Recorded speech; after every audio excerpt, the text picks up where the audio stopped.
Hey there, ho there, ho there. It's Jeff Cutter. I welcome you to the round of 16 review and preview into the quarterfinals of the NCAA SuperCup 2020-21. We had some very good matchups and all that, so let's get to it. On Tuesday, December 22nd, we had 4 matchups, and Wednesday, December 23rd, we had 4 matches too. So basically, before tomorrow's quarterfinals, that being, of course, Saturday 26th, if you don't remember, we'll go through everything. The Sugar Bowl and the Rose Bowl bracket had their 2 big matchups on Tuesday, and on Wednesday we had the Orange and Fiesta Bowl. Now, in the Sugar Bowl bracket, first was Penn State and Nebraska, 2 very strong and very intelligible teams, and basically they put on a clinic of defense. However, in the end, Penn State's defense just beat Nebraska's defense 14-3. So basically, that's a huge win for Penn State. So Penn State has taken care of the Ohio Bobcats, the Oregon Ducks, and the Nebraska Cornhuskers. So Penn State looks good, even though that from time to time they just suck. Who will they face? Well, they will face not the defending champion Georgia Bulldogs, who are trying to go back-to-back, but the Indiana Hoosiers. I kid you not, Indiana won 21-6 over Georgia. So Indiana is now on to the next round, despite the fact that their strong safety is out of the tournament because of an injury. So it's like, what can you do? But Indiana was made the 2 seed based on their good record and all that. So basically, they took care of Mississippi State, they took care of Bowling Green, and now they take care of Georgia. So basically, now they got to face a tough team like Penn State. But here's the thing. This quarterfinal in Netherlands will be huge because it's 2 Big Ten teams fighting each other off. You know, the Big Ten's actually doing better than we thought we did. Let's do it. So, then we had the Rose Bowl on Tuesday. The first game of the Rose Bowl was Bama versus SC. So they basically put that in daylight prime time. I mean, like, Bama, SC, like, dude, these 2 schools really know how to do it. And it was down to the final few seconds. Bama thought they had the lead, but SC, with a late field goal by Alan Patrick, made it 17-16. Bama, try as they might, had a few chances to try to get downfield for the winning field goal. They failed, and SC shocks the world by winning 17-16 over Bama. I thought Bama for sure was going to win. It was a good 2-3 matchup. Number 2 Bama versus number 3 SC. USC has taken care of Central Michigan, and they have taken care of Air Force and the Air Force Academy. Now they can take care of Bama. So basically, SC might be huge. Remembering that they have to deal with the fact that there's no OJ. No, sorry. Given the fact that OJ Simpson will be back in the lineup for the quarterfinal. They still won't have Keyshawn. Well, Keyshawn got hurt. But now, who they face? Well, the matchup was Baylor, West Virginia, so it was a Big 12 Battle Royale. And in the end, it was brutal. Not just for the fact that Robert Griffin III, or RG3 as you might know him, basically injured himself terribly. RG3 got his butt handed to him, and he got injured. And he couldn't start against West Virginia. So obviously West Virginia were heavy favorites. And they used it to their advantage. Baylor, even though Jonathan Williams did well in relief in the second round game with 2 touchdown passes against Colorado, West Virginia is not Colorado. So West Virginia beat the tar out of Baylor 42-7. That's amazing.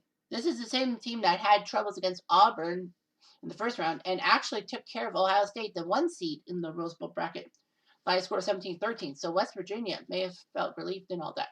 They'll take on SC, but, you know, USC in California and all that, close to their backyard. West Virginia will need some kind of miracle. Now we go to the Orange Bowl bracket. First of all was one of the biggest Cinderellas was Cleveland University. This school, their first ever attempt, they took care of App State 14-0, and then they shocked Texas on a last-second field goal. So now they take on the number 1 seed Clemson Tigers, who basically are a lot of people's picks to win. Well, obviously being the last number 1 seed left. As Wyoming went down in the first round, Ohio State went down in the second round, and Notre Dame went down in the second round. But in the end, Cleveland did pretty well. The good news for Cleveland, they gave up 13 points to Clemson. That's pretty small. But the bad news, they only scored 3 themselves. So Clemson easily wins 13-3. And for Clemson, this is huge. They've only given up, They've only given up 9 points in 3 games. Clemson shut out Iowa State 28-0. They took care of LSU 13-6, and they beat Cleveland 13-3. They're not scoring points, but they're not giving up points. That's one of the main things. A good defense sometimes wins championships. And who does Clemson play? Well, it was Battle of the Cinderellas, Northwestern and Central Florida. Yes, UCF was a 3 seed in the Orange Bowl bracket. But after going through a triple overtime game against UCLA and shutting out Iowa, everyone thought that UCF was looking good. Sadly, though, UCF lost Charles White to injury for the tournament. Their star running back who decided to leave USC because it's too crowded. Well, that cost them dearly, as Central Florida didn't do well against Northwestern. In fact, they did terrible. Northwestern beat Central Florida, yes, but by a score of 30-0. I kid you not. That is a huge win for Northwestern. Okay, they took us out. Canada State 42-13. They had a tough time with UTEP, and now they've blown out Central Florida. Wow. So it's Northwestern versus Clemson. I wonder if Northwestern could do it. Get to the Final Four. I don't want that to happen personally, but whatever. And then you got the Fiesta Bowl bracket. First Fiesta matchup was Liberty versus Miami. And everyone thought, well, Miami will easily take down the Liberty Flames. Their first major role in the tournament. So basically, Liberty beat Navy and UAB, yes. But remember, UAB had a 24-0 lead and choked it to Liberty.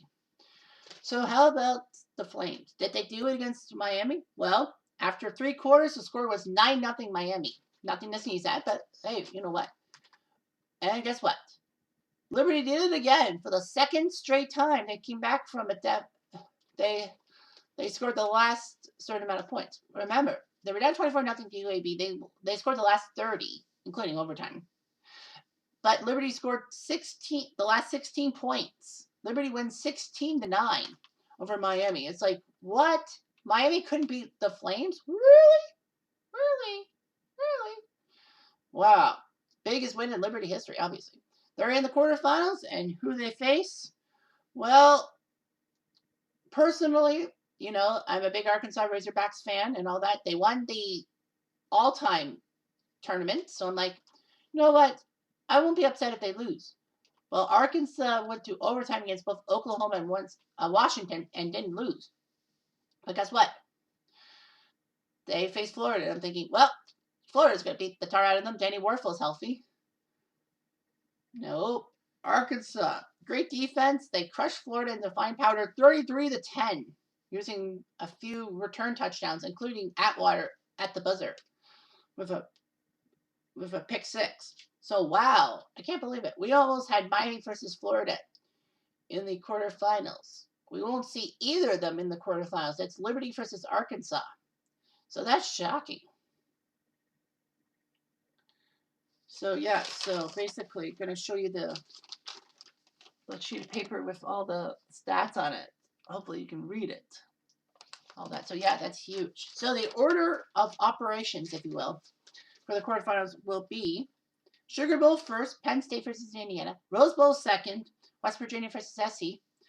Northwestern Clemson in the Orange Bowl, and then finally the Fiesta Bowl bracket, Fiesta final, Arkansas Liberty.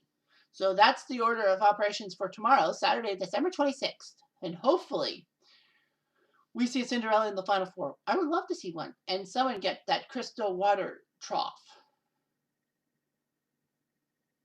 I believe that's what it's called. But anyway,